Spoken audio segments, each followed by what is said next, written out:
The number one suburb in the entire Sarasota, Florida greater metro is probably up for debate. But in today's video, I would like to make the argument why one particular section of one particular suburb is making an unbelievable case for not just one, but a combination of affordability, new construction abundance, high-rated public school education options, multiple demographic-friendly amenities, and has even done so in a way that gives you some elbow room, everything's not right on top of your neighbor, etc. So I hope you enjoyed today's take. My name is Adam Hancock. You have arrived at the Florida Relocation Guide, your smartest way to buy, sell, and/or invest in the entire state of Florida. And let's hop in. All right, let's kick things off. And the location of focus today is the northern section of a master plan community called Lakewood Ranch, Florida. If you happen to not have Lakewood Ranch on your radar, it is the number one multi-generational master plan community that exists. 35 plus new construction communities. The oldest house was built in 1995. There's multiple downtowns. It's Pleasantville. Where it sits, city center-wise, about 12 to 15 miles one way to downtown Sarasota, aka the water, the beaches, the Gulf, the main thing, right? So it goes in this direction. Like many areas that are this mature, it's built out in phases. You know, they start somewhere, then they go somewhere else, and they go somewhere else, and then build out like this 20, 30, 40-year build out like these kind of places. They're their own cities. A lot of times they start here and they go further, further, further. Lakewood Ranch, no different. They started in the middle. The next section they went is further, right? And in Southwest Florida, further means further from the water. Usually land that direction, so they go up that direction first. In an unusual way, Lakewood Ranch also went closer. That doesn't happen a lot because usually there's not land closer to town. That's why they're here in the first place. But then they built waterside. So where it sits today is very interesting. You have three major quadrants. East to west, you can go all the way across, but the quadrants hop north to south. Fruitville Road, University, State Road 70, State Road 64, Interstate, Lakewood Ranch Boulevard, so it's grids. I'm not going to beat this one up crazily so, because I've done that the last 3 weeks pretty in depth.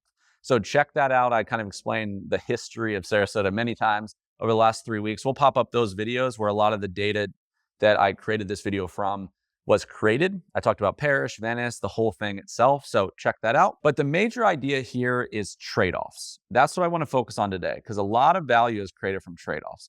If you caught the thumbnail for this video, I said the parish of Lakewood Ranch. What I meant by that was if everybody's seeking out one place, a lot of real estate value is created from this one theory. If everyone's seeking out one place and there's another place that's close by it, but is deemed a sacrifice or multiple sacrifices, a lot of times due to location.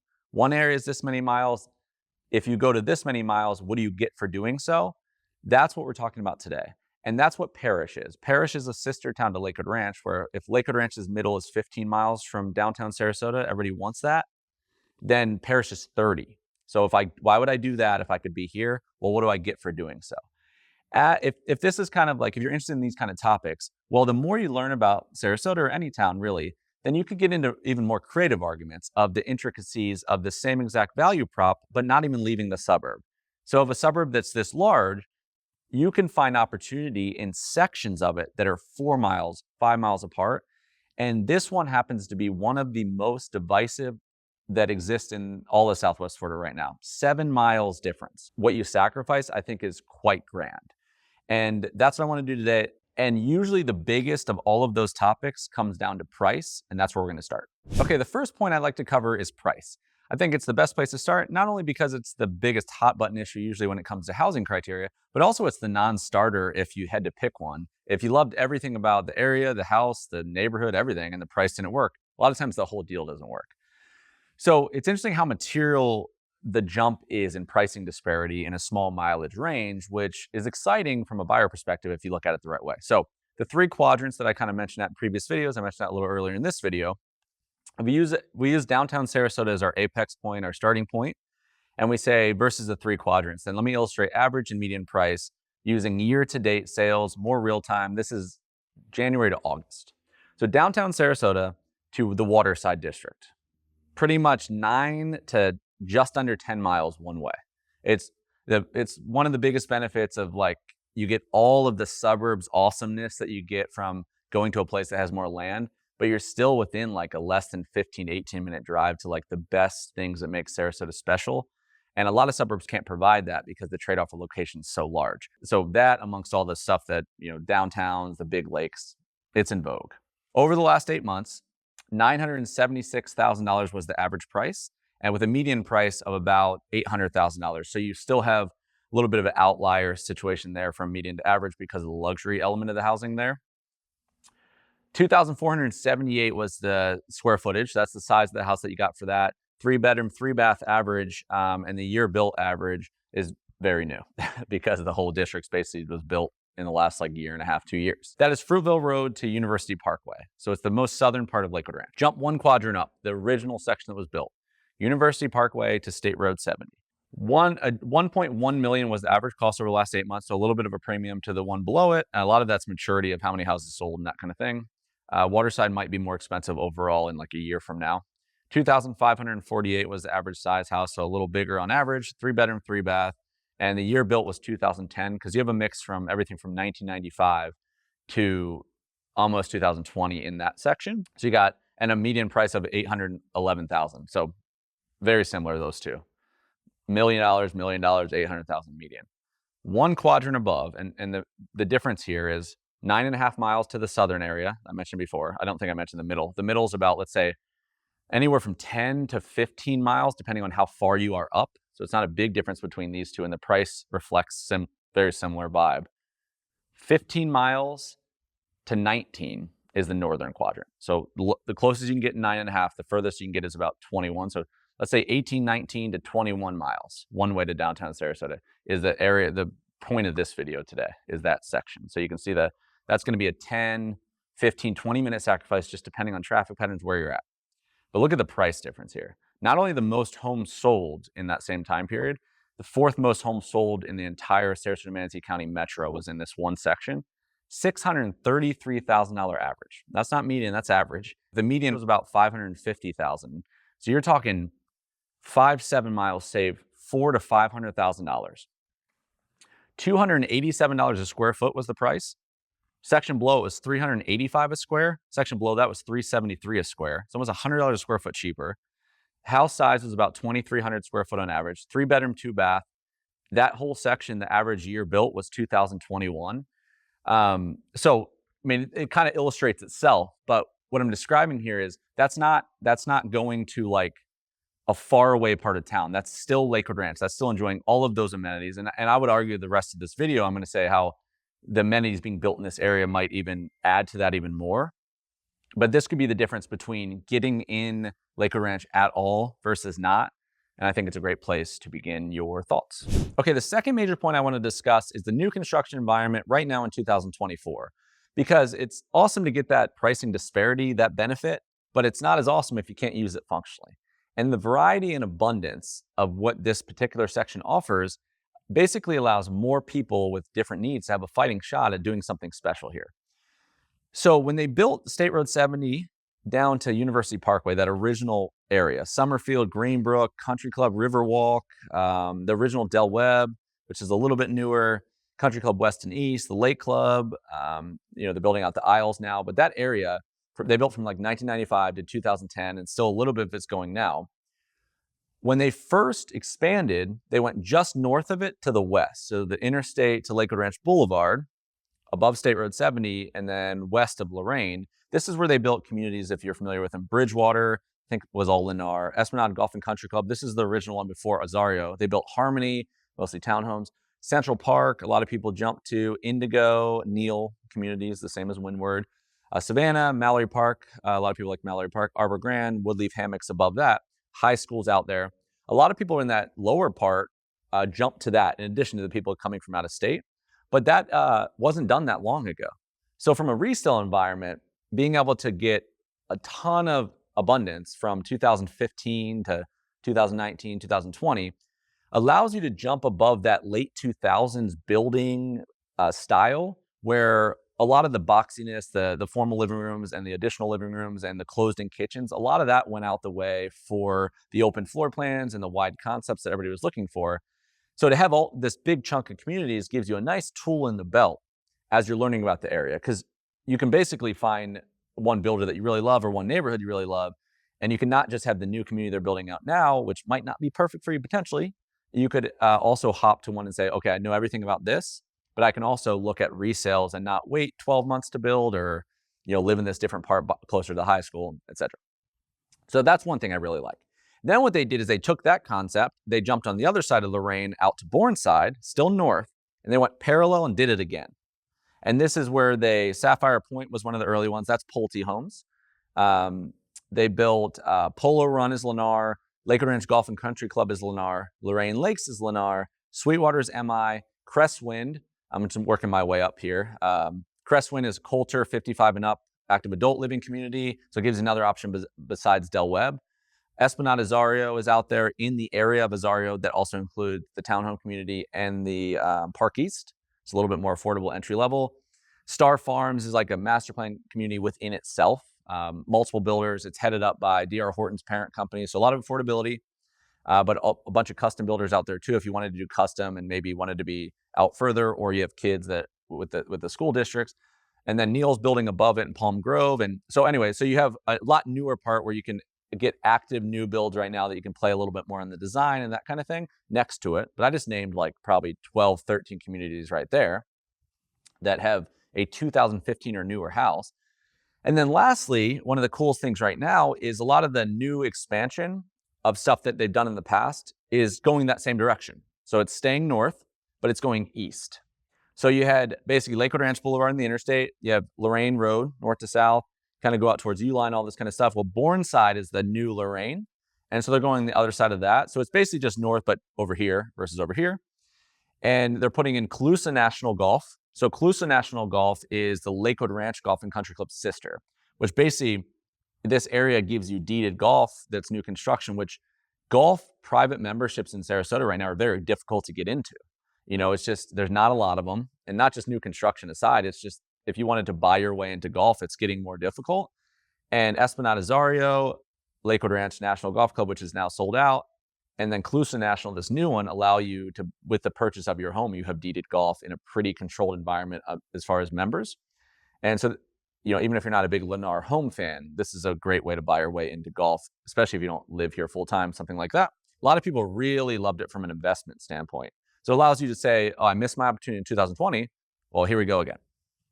Del Webb Catalina is another version of Del Webb Lakewood Ranch. And you have Del Webb Bayview out in Paris. So you can look at one here, Del Webb Catalina here, Paris out here, and you can juxtapose them, pricing, the newness of them, the amenities of them. But that really plays on this inland affordable retirement thing where everybody's like beach, beach, coast, coast. And I've seen a lot of people say, I get literally I don't have to leave my gates. I have a restaurant in there. I have everything in there. It's beautiful. Then Lakewood Ranch itself I can utilize. And if I have to drive 22 miles to the beach once a month when I go, or once every other week when I go, then this is totally worth that sacrifice, I guess. And then there's another community called Saddlestone coming out there as well. There's more schools being built, which we'll talk about in a minute. But if you say, okay, that sounds great. Yeah, well, there's new construction everywhere. Not really. The middle section almost has none. Lake Club's basically done. The Isles is building out, but that's one builder. Waterbury Park, which is going to be a new Neil, is coming in there. The rest is almost done. Like it's already built out, and it covers all the landmass if you look at it on a map. And your only other option is Waterside. And the only thing I'd say about Waterside's lovely. Don't get me wrong. All new construction too. It's 12, 14 new construction communities. But it looks abundant, but it is very much a peacock. So if you went in there and you said, for instance, I want a 3,000 square foot house, and especially if you say I want it for 750 grand or something like that, you're not going to have, if you start to look and you say, okay, what about the alcove? Well, the alcove is only 46 total homes, no amenities, and it's semi-custom, so it's a boutique thing. You look at Avanti, great, well, I like Sapphire Point. Well, Avanti's Pulte too. Not in the same way. It's very much like small, empty nester kind of deal. The single family homes sometimes are even smaller than the villas. So it's a very different play. Waterside is the urban district of the suburbs. You start working your way down. Emerald Landing is unique townhomes by David Weekley. Nautique is more townhomes than single families. Kingfisher Estates is 13 custom homes. Lake House Cove is interesting, but it's a little bit more mature too. It's Shoreview, same thing. It's an upscale version of Pulte. Wild Blue is all custom. Shellstone is going to be more on the higher end custom amenity ridden side. So they're all, don't get me wrong, they're amazing. But to say any of those communities relate to each other, like if you like one, you're saying, what are these versus each other? I think they're all peacocks. and they're all very much playing on urban, close to town. It's a premium to go in that section to get less house potentially, or a more luxurious house. Categorical, it has differentiators. So when you look at Lakewood Ranch and think you're going to get there and be like, yeah, there's so much, I can just do whatever, it's not really the case. If it is the case in an environment where you think I could go in here with 800 grand or 6 to 800 grand and say, I got a good shot, I think the only area of Lakewood Ranch that's true in abundance is north. So that's what I'd say about new construction. Okay, the third major topic I'd like to discuss is education options. And I think this is another one that comes down to just density, purely what's available in a small relative area. So if we just start with public schools, I'll just rattle them off real quick with the ratings. Be it BD Gold Elementary, which is 8 out of 10, Dr. Mona Jane Middle is a 6 out of 10, McNeil Elementary, 9 out of 10, Lakewood Ranch High School, which a lot of people like, is a 6 out of 10. This is on greatschools.org. It's a decent barometer. Dan Nolan Middle School is a 7 out of 10, Robert E. Willis, 9 out of 10. This is the major players at the moment. If you look at where all of these are based, almost 100% of them, besides a onesie, twosie, are either above State Road 70, below State Road 64, which is our focus area here, west of the interstate, or east of the interstate rather, or right on the line. So it's like a small snake that goes like this. All of the schools sit right there. And then you add the future of what's coming kind of thing. There's 3+, mainly 3 new public schools announced right now. 2 of them are in the section we're talking about today, above State Road 70. One's around the Star Farms area, one's closer to the Premier Sports Complex, then another one's down in the Waterside area. And that's not to mention the loads of Montessori, the loads of preschool options. A lot of folks that like I grew up with and stuff, I'm 38 and I have 2 kids under 8, will live like in Sarasota or Venice or anywhere around, like even the urban districts, and they'll come all the way up to Lakewood Ranch just for like the preschool and the specialty school environment. Out of Door Academy, which is a private academy, their upper school, which is expanding, but their upper school is right below the Waterside area. You have Imagine School Lakewood Ranch, you have the Lakewood Ranch Preparatory Academy, but a lot of that basically clusters, again, not evenly spread across Lakewood Ranch, all in the area we're talking about today. You take bullet point 2 I just discussed previously with real estate variety and the education options, that combination, it allows you to build everything from like a $3.5 million custom Arthur Ruttenberg house out in Star Farms, or, you know, a $1.2 million decked out plaza in Esplanade Azario, or you're in Lorraine Lakes or Sapphire Point or somewhere in between, and have all of this, not just empty nester centric, but all of this education options for kids of any ages within 2, 3, 4 mile square radius. So kind of everything but the beach kind of life, which I think is pretty interesting going into 2025 here. Okay, and the last thing that I wanted to cover that I thought would be relevant for this specific video is what I'm calling the multi-generational amenity environment, for lack of better words. What I mean by that basically is, you know, I lived in Sarasota most of my life. I grew up in Sarasota, but I did move around quite a bit after like post 18 years old. And all around Florida, pretty much every nook and cranny of Florida. And then we went outside of Florida, came back, whatever. But I lived in Tampa for a while, a long time, one of the longest times. I lived in Naples, West Palm Beach, South Florida area, Northeast Florida out by Jacksonville. I went to school in the Panhandle and lived in Gulf Breeze, a little town there to the portal to the Pensacola Beach. Went to Asheville, North Carolina, came back. So what was really apparent was when I started having young kids was the difference in the town as far as what's available to you based on the main target demographic, or I guess the average demographic. So Sarasota and Naples, for instance, versus a Tampa, which I've talked about in the past, but very much like a play first, work second. It's hospitality industry that supports people that are already past their career or independent, brought money, but made the money elsewhere, brought it to Sarasota, things like that. Or like a Tampa or an Orlando, like Dallas, Texas, things like this. It's different. You know, the median age might be like my age, 38. And what comes with that is going to be an abundance, you know, things, you know, I have a 2-year-old now, but my oldest son, when he was 2 or 3, you know, we saw when we moved back to Sarasota, just the kind of lack of just variety. Like you definitely have a park here and a splash pad there, but not like other places where there's something every day of the week and things like that. So it became like really glaring, you know? And I think Sarasota has done a really good job at like the next like 5 years, what's going to be, you know, I think what COVID kind of sped up was that they saw if you could actually be independent, how lovely living in a town like Sarasota or Naples would be. But if you really were like my background's in finance, and when I was really trying to climb that ladder, like I wanted abundance. I wanted the ability to hop and have more opportunities. And I didn't want to move to a town for the one main corporation because it just was fragile. And I feel like those things are changing. But this is how unique it is that a town like Sarasota would have a Lakewood Ranch that sits 12 miles one way from it. They built an entire city. It is very unusual for a beach town like Sarasota, Naples, Vero Beach, and you go around the rest of Florida and try to replicate something like this. Lakewood Ranch just basically gives big city kind of stuff to a town that traditionally didn't have it. So all that to say, I think now what the best thing is, it's the blend. It is the old school Sarasota demographic of that median age, the new youthful energy that's coming of people wanting to raise their kids in environments like a tranquil Sarasota. And it settles in where there's something for everyone.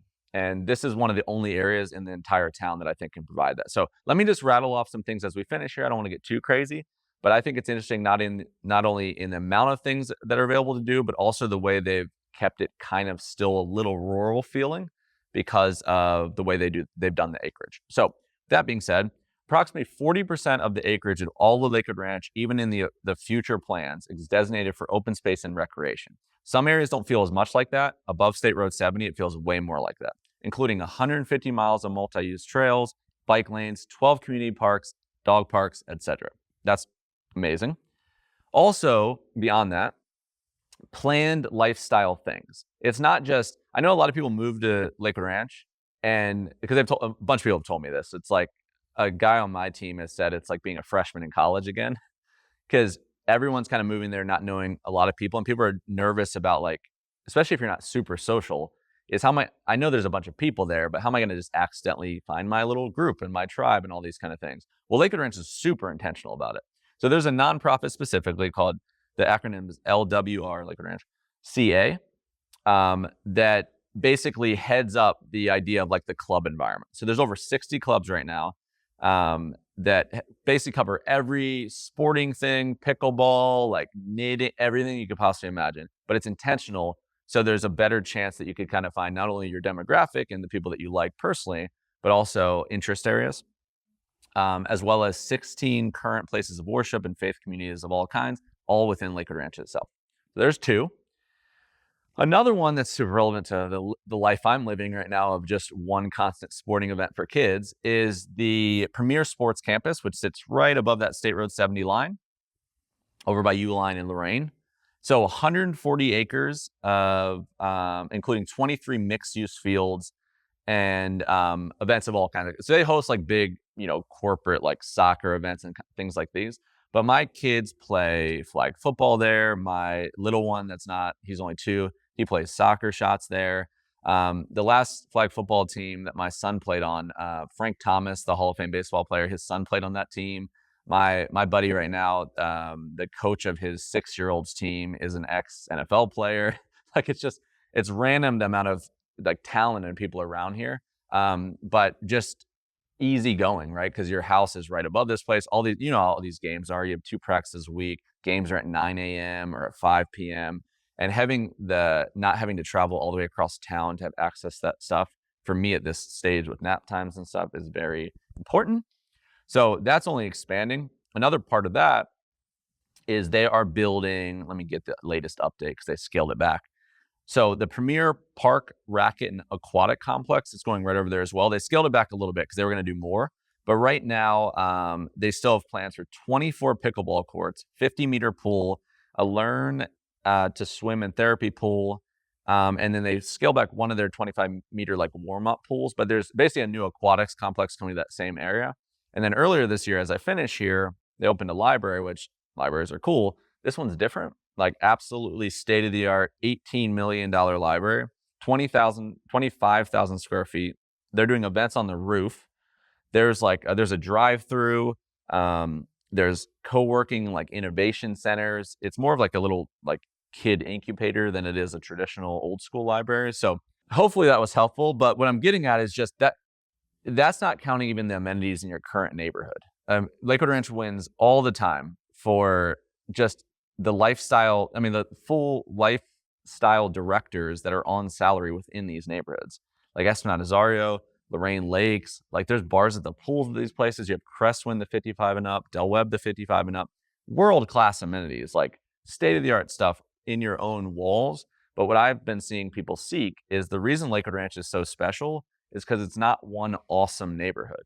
It's when you leave your own walls, there's communal amenities. There's intentional forced environments where you can meet other folks.